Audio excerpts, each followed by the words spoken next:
You're listening to the Armenian Radio Hour of New Jersey on 89.5 FM, the radio station of Seton Hall University in South Orange, New Jersey.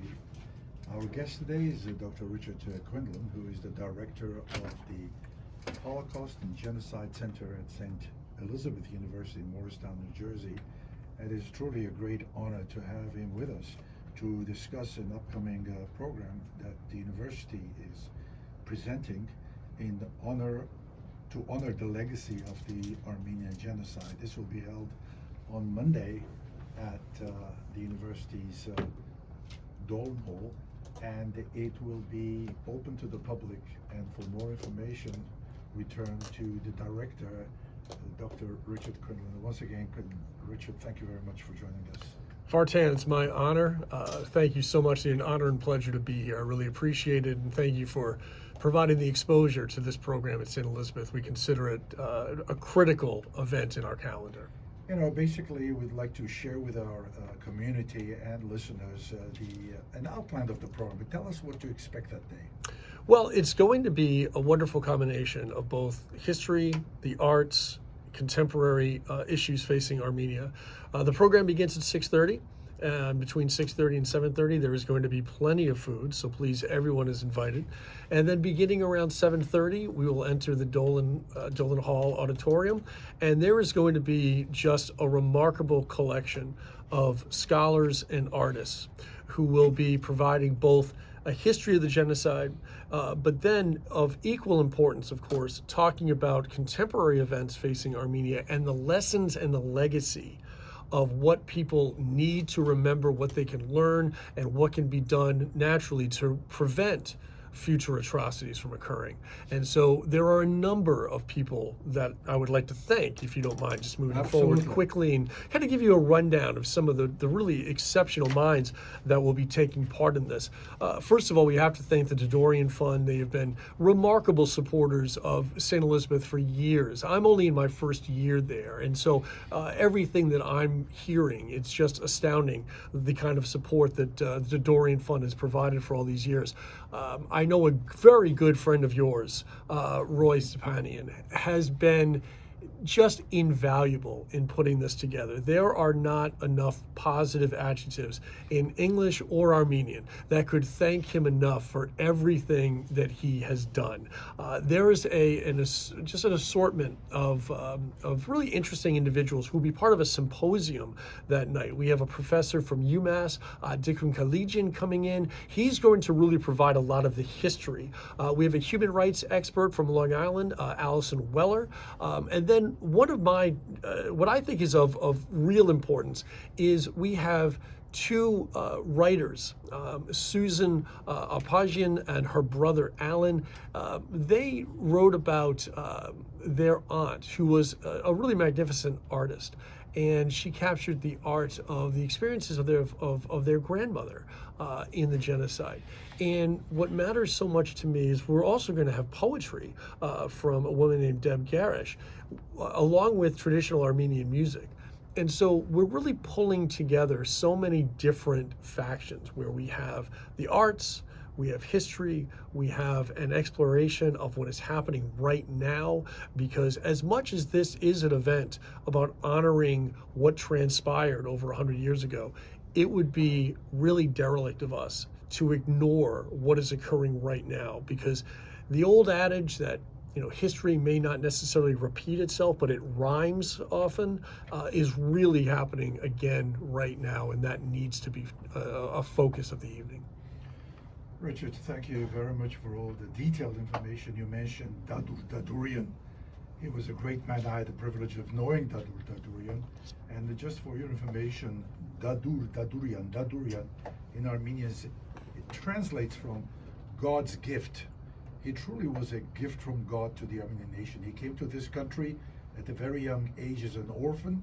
He was from Gurin, and I know there are some other people in the studio who can relate to that village in Armenia. Mm-hmm. And he was very successful, and he contributed to the well-being of the Armenian nation. In fact, the diocese in New York, to a large extent, has been realized because of his efforts. So he was a great man, a great Armenian, and we thank him. And we say in Armenian, Astvatzokin Lusavore, may God rest his soul. Also, Roy Stepanyan has been very, very instrumental. As you said, there's nothing impossible for Roy. He just goes for it and does what has to be done. Let me go back to the program. The aspect of the professional development aspect of the program, can you stress that? Certainly. Obviously, everyone is invited to attend, but what we consider to be essential is to get teachers into this program. Because I know it may sound like this is exactly what you would expect me to say as someone who has been in education my entire life. There is nothing more important than education. And it starts with educating children as young as possible. Mm-hmm. Because I taught 8th grade for a very long time. I taught high school and into college.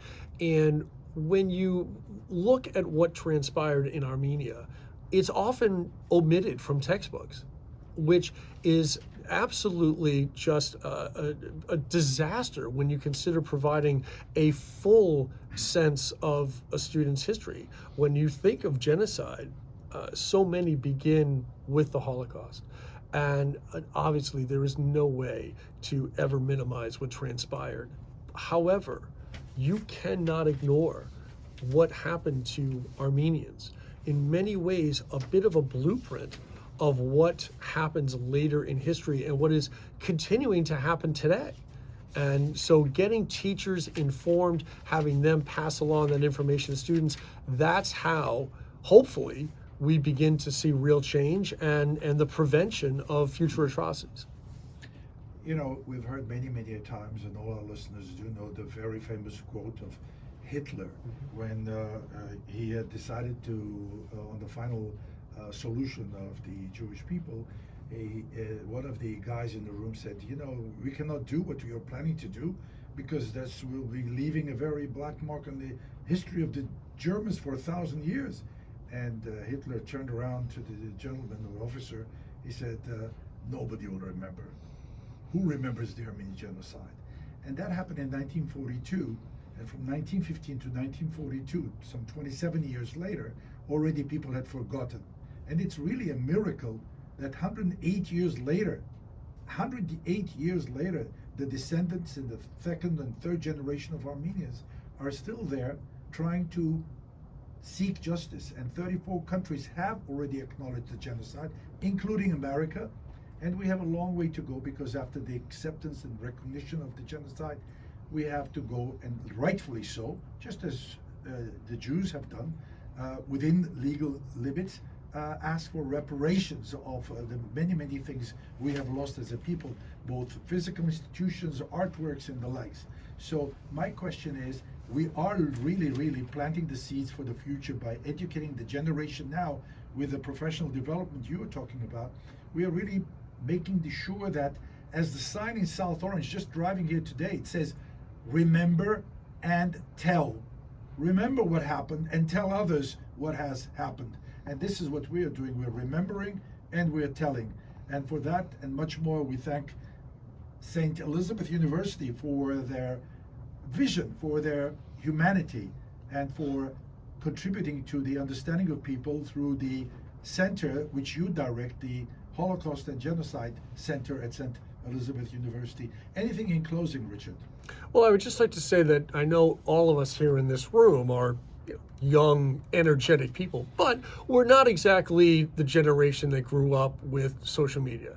And when you think about the kinds of denial and the kind of misinformation and disinformation that is so readily and easily spread, it's become, I think, inherent upon us as a greater responsibility to make sure that we're not just talking about this, but emphasize the facts, the truth, and do not allow any form of distortion to begin to be mainstreamed. We need to marginalize the lies, silence those who deny, and make sure that this truth is embraced, discussed, and remembered.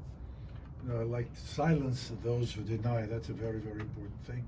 And what can I say? We've said everything we could, because we'll be repeating the fact that today, in fact, today's newsletter says Turkey is ready to sit with historians and analyze and try to understand if the Armenian genocide has really occurred.